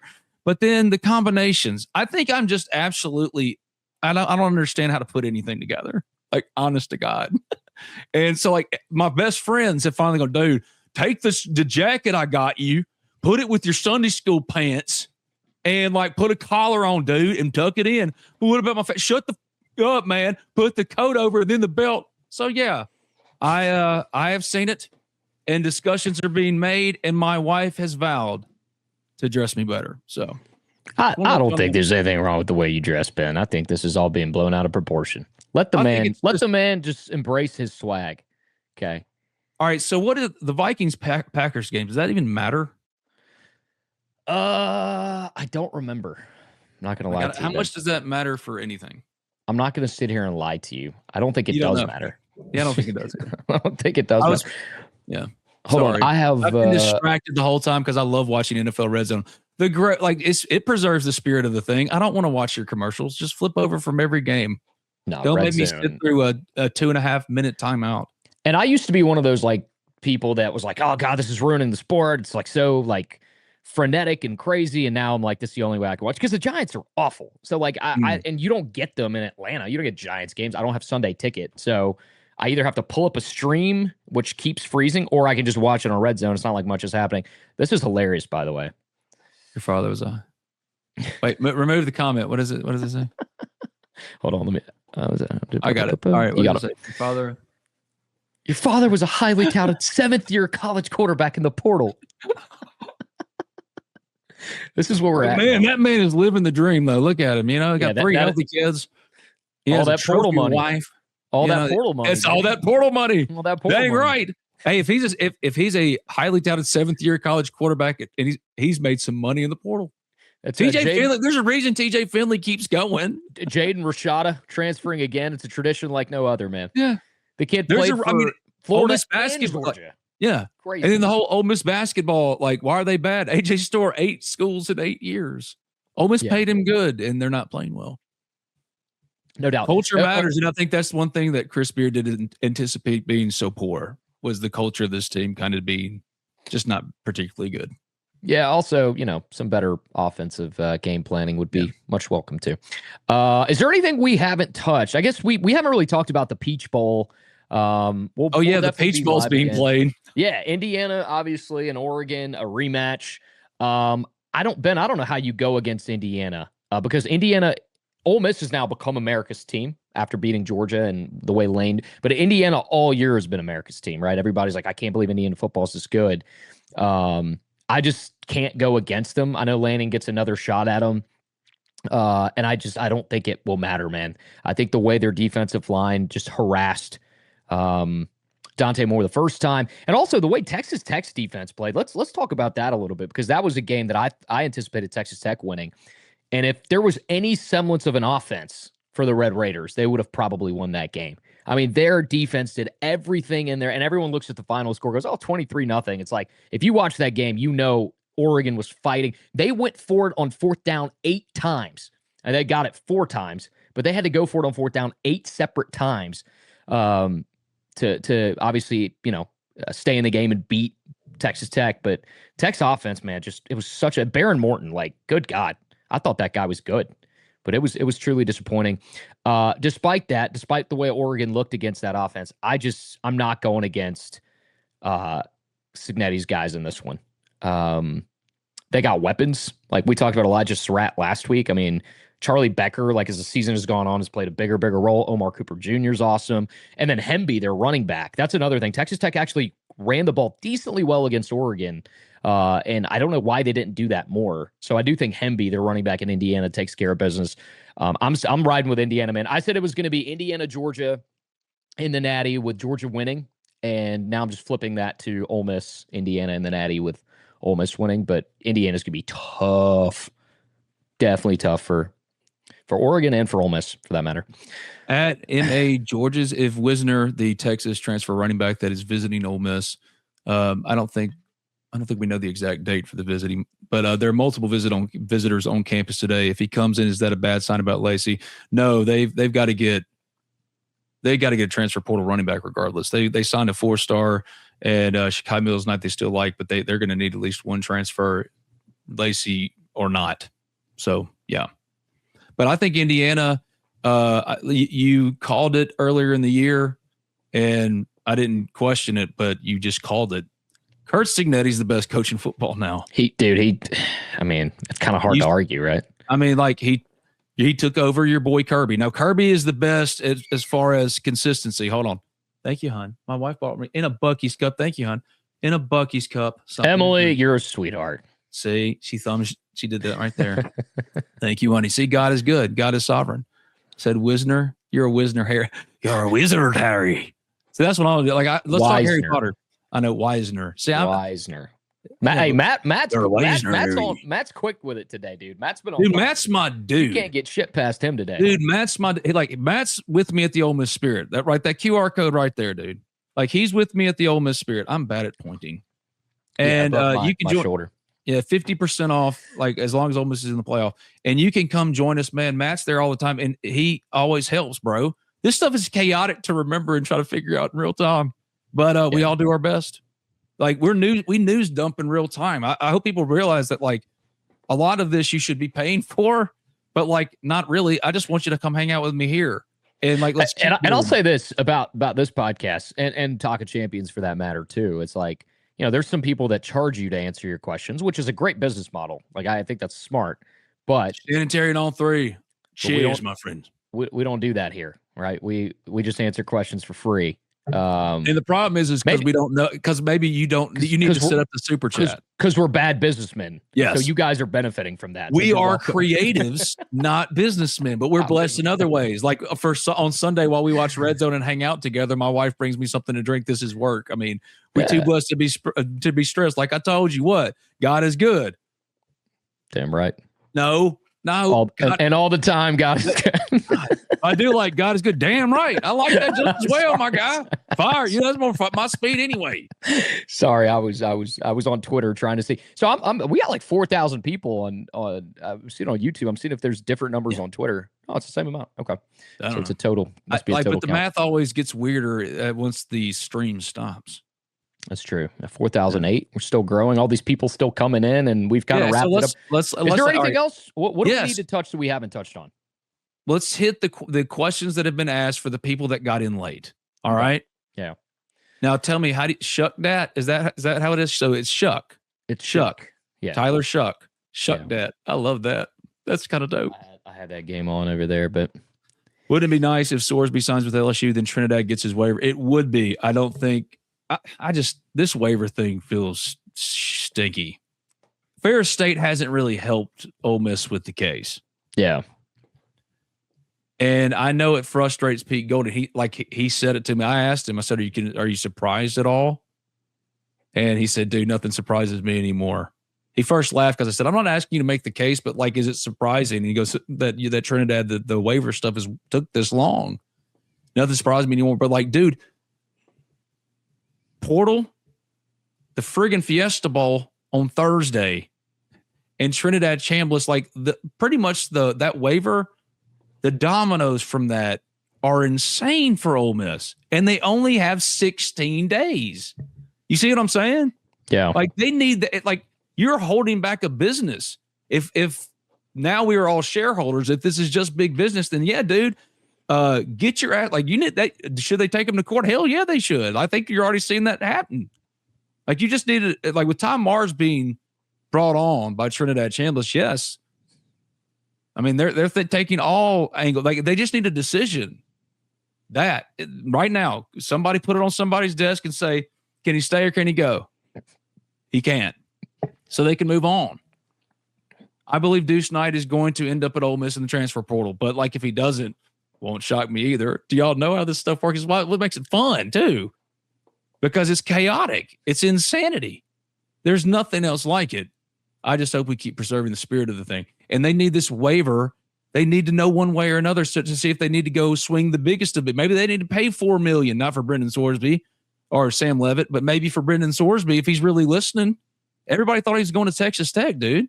Now he's traveling. He's headed to LSU because Lane and the Tigers. Dude, them pocketbooks are. They're going to drop money for a quarterback, multiple QBs, as Lane always does. Because I don't think Joe Milton's going anywhere. Not Joe Milton. Good God, Bryce Underwood. Sorry. So I told you. I forgot. I didn't realize the Cowboys are coming back with Joe Milton. How do you feel about that?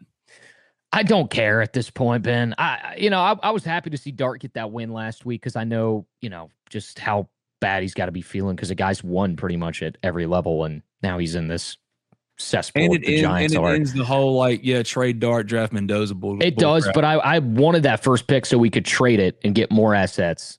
I mean, the second pick is cool, but it's not as. But see, I think the Giants would have been stupid enough to do exactly what people asked of them, and that would be to trade Jackson for like a 3rd round pick and draft Mendoza and continue to do what the Giants do. Trust Jackson Dart, man. That dude wins, but like for real, give him Malik Neighbors back. Give him you took his coach and don't let what happened to Matt Corral happen to Jackson Dart on a much bigger level. You know what I mean? They need to just shore up the offensive line and ensure that his future is good. And also teach my brother how to slide because that's the only knock I have on his game in the NFL right now. That is so fair though, bro. Bro, please, for your sake, for the team's sake, for the fans' sake, just slide. Do you want to do this one more time, Ben? Just maybe the top guys. We don't have to go through every single one, but I just pulled up. I will stay on here as long as you want to. Now, I know you got to go, so let's just say I'm good. I'm here. Okay. I'm go. Here. I'm watching Red Zone and hanging with you. I don't care. What else do I have to do? I got my wife wants to know if she can vacuum yet.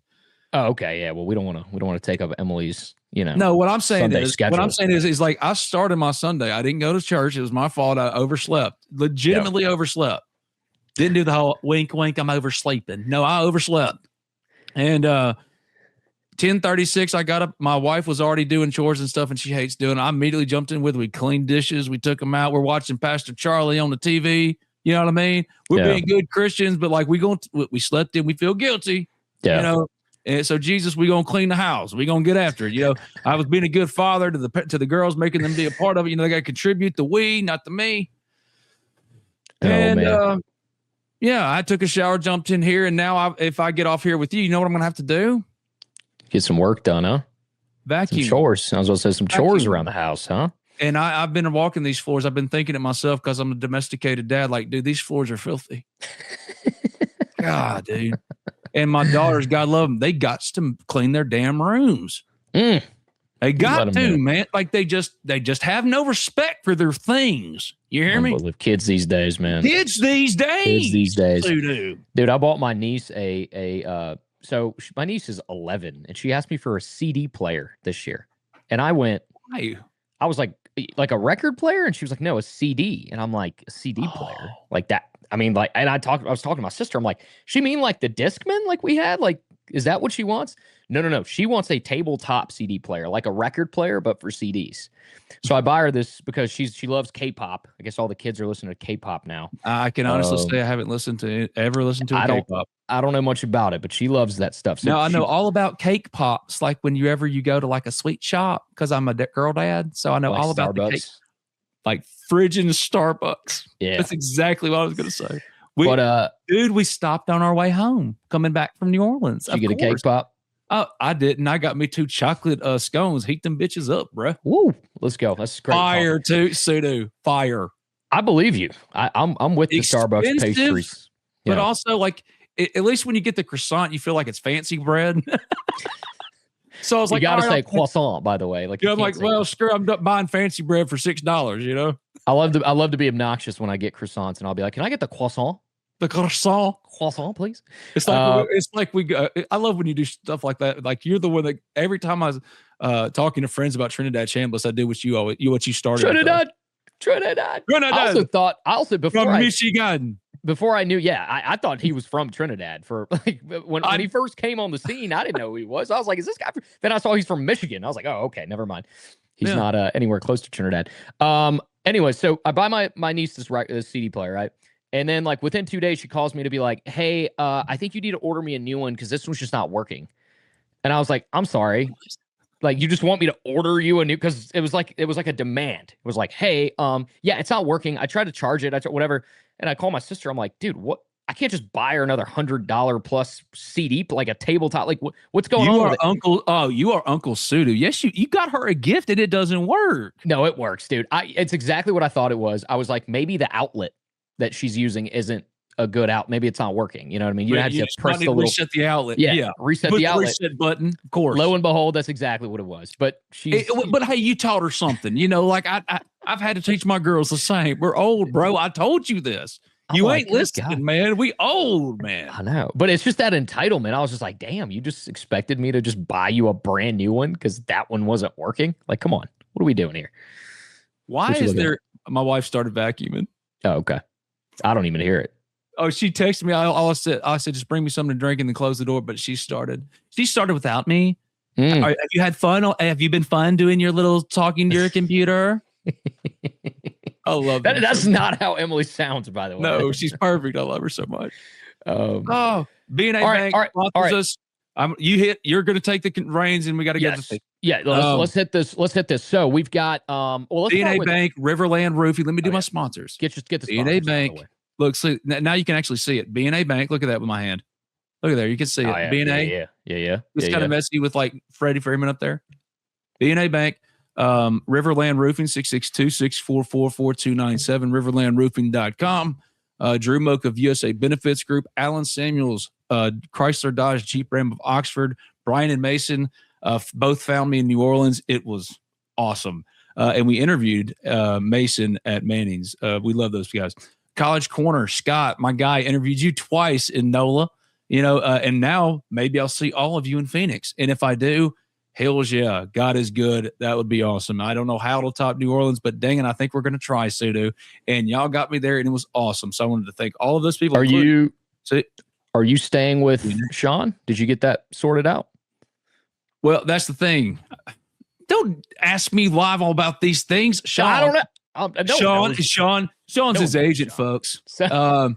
You put that out there. I didn't even put that. And like Sean's his guy. You know, you got to meet my guy. You know, Sue's telling me I got to meet his guy. You know what I mean? Got to meet my guy. I want to because Sean sounds friggin' awesome. He's awesome. Yeah, I haven't contacted him yet, and now you made me feel like a dick. But it's because it's a lot in the last 3 days. It's not. Yeah, but for me, these are all good problems. Oh, I got to call Sean because I got to hurry and get to Phoenix because the Rebels, if they beat Miami, will be one friggin' win away. That's nuts to me. It is. And hopefully they're getting some more guys to keep that rolling, including potentially Perry Thompson. How do you feel about Perry Thompson, just to go back through the portal targets? Oh, gosh. Yeah, we're back on that. Auburn wide receiver. You mean do the clunky oven crap again? Sure. Clunky oven crap. I'll say medium high. Okay. Trey Wisner again for our buddy here. We hit on that one. Yeah. We did. Yeah, he's visiting, and they need another running back. Lacey or not, they need another running back. Javante Connor, the tight end from ECU. I just weirdly haven't heard a lot about it, but it just makes so much sense. Okay. Let me pull up the other list. I'm just going to go through guys that you've already kind of brought up as potential targets, because like Mbakwe and guys like that, we just don't know. We just haven't heard enough. I think we said Jeremy Scott, the receiver from South Alabama, is Ole Miss has offered him. Is it now? Are you finally embracing the we? Like it's we? It's like game runs deep as hearing, because really you're just asking me these questions. You know, now you're saying like co-opting that we both know anything. Well, yeah, don't make us look stupid enough. I got to figure out the lighting in this damn room. Good Lord. It looks fine. Who else did we talk about? Look at that Eli jersey. That jersey behind you is so dope. Have you seen it? Have you seen it? Now I have. No. Let me see if Zoom it out. Oh, dude. That's fire. It's a collab with Kith, and no, it is not signed, but it's like a $500. I had Lovely X a few X's ago was awesome, and she knew I wanted it, and humble brag.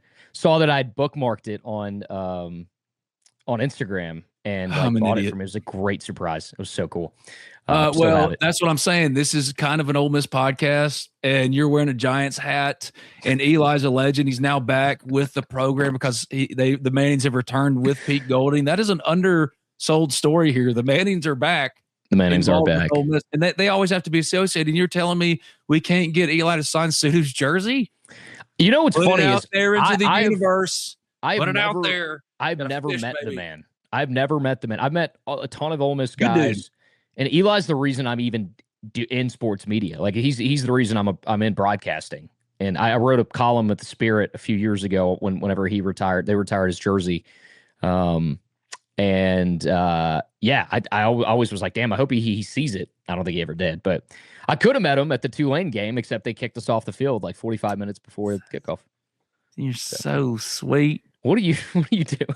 Love it, Eli. Like you love Eli Manning, you know. Hey, like every other kid in the early 2000s growing up in Oxford or in the state of Mississippi, mind you, like that was everyone's role model. So everybody looked up to, right? So don't do super chats, set up PayPal and link it. This is great advice. This is good business advice right here. Yeah, we're creatives. Who's gonna write that down? Because I'm not. You know, I'll remember that. I'll remember that for the future. Dude, you like got an encyclopedic memory about some stuff, dude. It's crazy. It's not always. Shout out Zach Berry for real. This is his time to shine this week. So good for him. Z to the B, Zach Berry. He does a great job. Yeah, I gotta get him. Okay, is there anything else we're missing? Can you talk about? Hold on. You talk about expected players to be retained: Carnero, Principal, Daughtery, Braxton. It's a lot of people that want Lucas Carnero. All right, here we go. Yes. Yes, you're right. You want to finish that before I interrupted you for the millionth time again? No, you're absolutely. There was a time like a week ago where I thought Oscar Bird and Carnero were both going to LSU, and now I don't know if that's the case. I'm completely like I believe the same as you. Actually, don't think they're going anywhere because Jake Schoonover is here, and Ole Miss fully understands the value of both of those players, as exhibited by Pete Golding's trust in allowing Lucas Carnero to kick both a 55 and a 56-yarder against a team that the other guy couldn't beat this year. Yeah.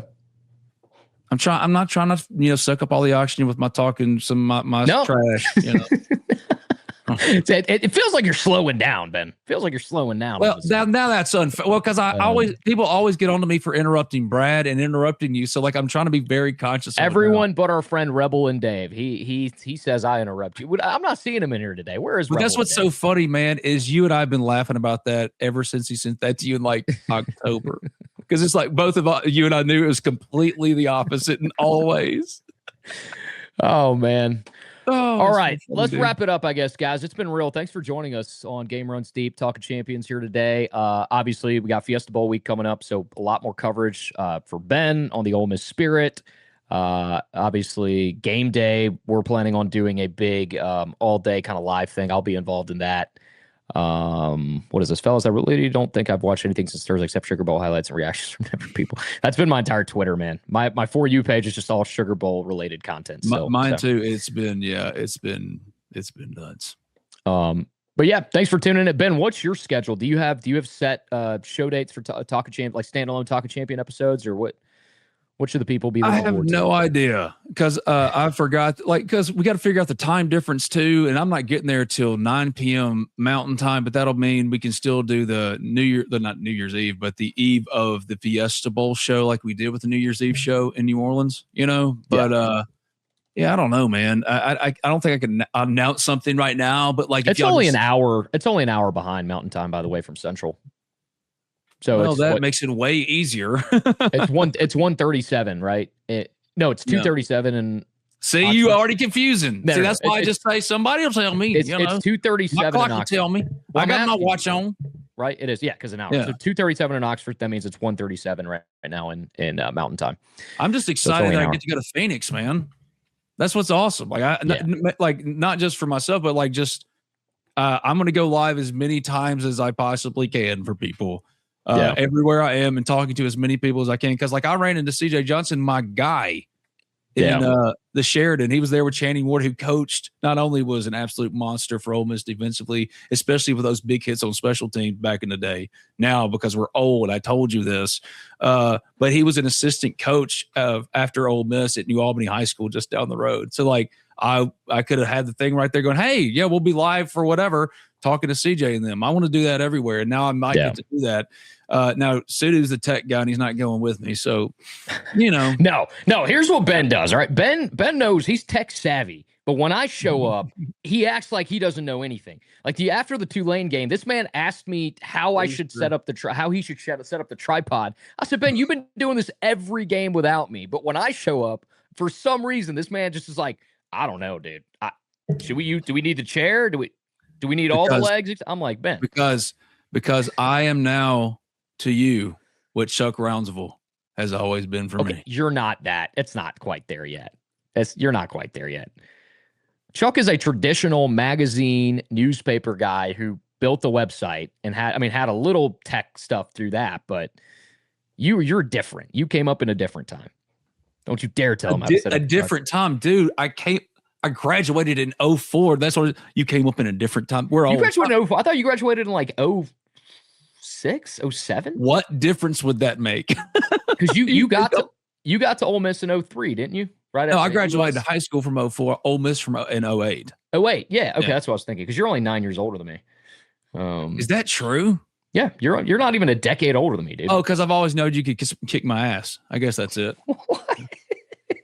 I don't know why we're talking about this. That's what I'm saying. Like Ben get a fake like he's still podcasting for an hour to not have to vacuum. 100%. That's exactly what I've been trying to get you to see. Because Emily is now by my door. That is not a joke. It's just what is happening in my house, and he's not wrong. My guy's there. Come to the Ole Miss Spirit over there. Damn, you want to talk about feeling old? I feel old seeing this. I feel old seeing Jaheim Otis pop up again as an Ole Miss transfer target. Oh, Dakota King graduated in 2004. I was born in 2004. Yeah, that's crazy. Now that's that stuff. Oh, it's my nephew, Ruff. Hey, Ruff. What's up, Ruff? That's my guy, Ruff Garrett. And also shout out to my guy, Cooper, because they're all my nephews and they'll be mad at me. Ruff, Cooper, and Lawrence. Yeah, okay. My guy, LT. Hell yeah. All right, we're going to let y'all go. We're going to get Ben vacuuming with Emily. Got to get the house clean. It's Fiesta Bowl week. But yeah, make sure you follow him at Spirit Ben on Twitter. Subscribe to the Ole Miss Spirit, 50% off right now. This is the best time to do it. I'm on there every single day. we just gave y'all some great information from Chuck Ronzaville, stuff like that popping off. Zach's in his bag, Ben's in his bag, Jake's in his bag. They're cooking over there. So be a part of that. Subscribe to Game Runs Deep on Spotify. That would really help us. Subscribe to me on YouTube. Subscribe to Ole Miss Spirit on YouTube. What else? Follow me on Twitter at Sudu TV. I think that's it. I think we're gonna let y'all go. Benny, any final words?